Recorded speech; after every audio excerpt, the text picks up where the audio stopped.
Big ബോസിന് ശേഷം ഉദ്ഘാടനങ്ങളും അഭിനയവും promotion വർക്കുകളും എല്ലാം തിരക്കിലാണ് രേണുസുതി. അതിനിടയിൽ ചില വിവാദങ്ങളും വിട്ടൊഴിയാതെ ഒപ്പം തന്നെയുണ്ട്. നെഗറ്റീവ് ഇമേജ് രേണു മാറ്റിയെടുത്തത് ബിഗ് ബോസ് പോയതോടെയാണ്. 7ാം സീസണിൽ പങ്കെടുത്ത മത്സരാർത്ഥികളിൽ ബിഗ് ബി പ്രേക്ഷകരുടെ പ്രിയപ്പെട്ട മത്സരാർത്ഥികളായവരിൽ ഒരാളും രേണുവാണ്. സോഷ്യൽ മീഡിയയിൽ ആക്റ്റീവായ താരം ഫേസ്ബുക്കിൽ തനിക്കെതിരെ നിറയുന്ന അശ്ലീല പരാമർശങ്ങൾക്കും മോശം കമന്റുകൾക്കും എതിരെ പ്രതികരിക്കുകയാണിപ്പോൾ. ഫേസ്ബുക്കിൽ താൻ ആക്റ്റീവല്ലെന്നും എന്നാൽ കഴിഞ്ഞ ദിവസം വെറുതെ താനുമായി ബന്ധപ്പെട്ട പോസ്റ്റുകൾ പരിശോധിച്ചപ്പോൾ ഞെട്ടിയെന്നും രേണു പറയുന്നു. അശ്ലീല കമൻറ്റുകളും തെറികളുമാണ് താനുമായി ബന്ധപ്പെട്ട പോസ്റ്റുകളെല്ലാം താഴെ ഉള്ളതെന്നും മരുന്നിന് പോലും പോസിറ്റീവ് കമൻറ്റ് കണ്ടില്ലെന്നും രേണു പറയുന്നു. ഇൻസ്റ്റാഗ്രാമിലെ കമൻറ്റുകൾ ഞാൻ നോക്കാറുണ്ട്, ചിലതിന് റിപ്ലൈ കൊടുക്കാറുണ്ട്. എനിക്ക് അവന്മാരെ അറിയാം, ആരാണ് എന്താണെന്നൊക്കെ. പക്ഷേ ഫേസ്ബുക്കിലെ തൻ്റെ വീഡിയോ ഇന്നലെയാണ് ഞാൻ ആദ്യമായി നോക്കിയത്. കമൻറ്റ് ബോക്സ് നോക്കിയിരുന്നു. ഫേസ്ബുക്കിൽ തന്നെ അറിയാത്ത കുറേ അമ്മാവന്മാരും അമ്മായിമാരും ഇരുന്ന് തെറിവിളിയാണ്. ഇന്നലെയാണ് ഫേസ്ബുക്കിലെ കമൻറ്റ് ശ്രദ്ധിക്കുന്നത്. അതിനു മുമ്പ് വരെ ഫേസ്ബുക്ക് അധികം നോക്കാറില്ലായിരുന്നു. ഇൻസ്റ്റയിൽ ഇടുന്നത് നേരിട്ട് ഫേസ്ബുക്കിലേക്ക് പോകുമെന്നും എനിക്കറിയാമായിരുന്നു. ചുമ്മാതെ ഇന്നലെ ഒന്ന് സമയം കളയാൻ വേണ്ടിയാണ് ഫേസ്ബുക്ക് നോക്കിയത്. ഇവർക്കൊന്നും ഒരു പണിയുമില്ലെന്ന് ഞാൻ ചിന്തിച്ചു.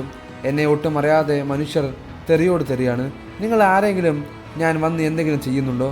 അതോ നിങ്ങളുടെ അമ്മയോ അച്ഛനോ ഞാനൊന്നും ചെയ്യുന്നില്ലല്ലോ. താൻ എനിക്ക് വഴിക്ക് പോകുന്നു. ആരുടെ അടുത്തും വന്നും ഞാൻ പൈസ ചോദിക്കുന്നില്ല. ഒരുപാട് പേർ എന്നെ സഹായിച്ചിട്ടുണ്ട്, ഇല്ലെന്ന് ഞാൻ പറയുന്നില്ല. ഫേസ്ബുക്കിൽ ഒന്നിനും ഞാൻ വരാറില്ല. പക്ഷേ ഫേസ്ബുക്കിൽ എല്ലാം മോശം കമൻറ്റുകളാണ്, ഒരു നല്ല കമൻറ്റ് പോലുമില്ല. ഞാൻ ആകെ ഞെട്ടി. ഇവർക്കൊക്കെ എന്താണ് ഞാൻ ദ്രോഹം ചെയ്തതെന്ന് ആലോചിച്ചു. ഇൻസ്റ്റാഗ്രാമിൽ പക്ഷേ നല്ല കമൻറ്റുകൾ ഏറെയും. എനിക്ക് തോന്നുന്നത് വേലയും കൂലിയില്ലാത്ത അമ്മായിമാരാണ് ഫേസ്ബുക്കിൽ കമൻറ്റ് ഇടുന്നതെന്നും രേണു പറയുന്നു. തനിക്കെതിരെ നിറയുന്ന ചീത്ത കമൻറ്റുകൾക്കെതിരെ പ്രതികരിച്ചതും നെഗറ്റീവ് കമൻറ്റാണ് രേണുവിന് ഏറെയും വന്നത്. മറ്റുള്ളവരെ അമ്മായെന്ന് അമ്മാവന്മാരെന്ന് വിളിക്കുമ്പോൾ രേണു വല്യമ്മയാണെന്ന് ഞങ്ങൾക്കറിയാം. രേണുവിൻ്റെ കോമാളിത്തരങ്ങൾ പൊതുവേദികളിൽ കാണിക്കുമ്പോൾ കണ്ടിരിക്കുന്നവർ പൊട്ടന്മാരല്ല അഭിപ്രായം പറയും. ഞങ്ങൾ പൈസ കൊടുത്ത് വാങ്ങിയ ഫോണിൽ നീ വരാതിരുന്നാൽ പ്രശ്നം അവസാനിക്കും. വേലയും കൂലിയും ഒന്നുമില്ലാതെ ഇരിക്കുന്ന അമ്മാവന്മാർ ഉള്ളതുകൊണ്ടാണ് മാടത്തെ ജനങ്ങൾ തിരിച്ചറിയുന്നത്, അത് മറക്കരുത് എന്നിങ്ങനെ നീളുന്നു കമൻറ്റുകൾ. തന്നെ പിന്തുണയ്ക്കുന്ന ആരാധകരെക്കുറിച്ചും രേണു സംസാരിച്ചു. എന്നെയും ഒരുപാട് പേർ സ്നേഹിക്കുന്നുണ്ട്. സുധിച്ചേട്ടൻ്റെ ഫാൻസും എന്നെ ഇപ്പോൾ സ്നേഹിക്കുന്നുണ്ട്. നമ്മളെ സ്നേഹിക്കുന്ന ആളുകൾക്കുണ്ടെങ്കിൽ അതല്ലേ ഇങ്ങനെ നിൽക്കാൻ കഴിയുകയുള്ളൂ. വെറുതെ കുറേ അഹങ്കാരവും ജാടയും കാണിച്ചിട്ട് കാര്യമില്ലല്ലോ.